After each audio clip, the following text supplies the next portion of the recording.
Hello， สบายดี大家好，今天我们来学习情感方面的词汇。อารมณ์อารมณ์情绪心情เหงาเหงา寂寞ย่านย่าน害怕เสียหน้าเสียหน้า丢脸ดีใจดีใจ高兴ใจให้ใจให้生气เสียใจเสียใจ伤心遗憾อกใจอกใจ难过เจ็บใจเจ็บใจ痛心เป็นห่วงเป็นห่วง担心วางใจวางใจ放心ลำบากลำบาก辛苦ซ้ำใจ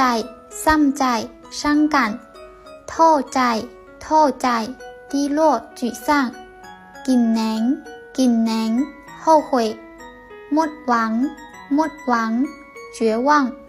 ผิดหวังผิดหวัง失望น่าเบื่อน่าเบื่อ无聊เป็นตาหัวเป็นตาหัว可笑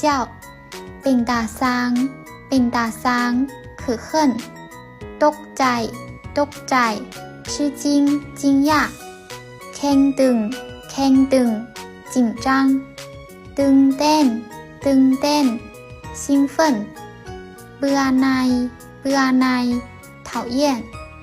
บ่สบายใจบ่สบายใจ难受พอใจพอใจ满意สงสารสงสาร同情ขืนขืน尴尬อายอาย害羞อยากฮู้อยากเห็นอยากฮู้อยากเห็น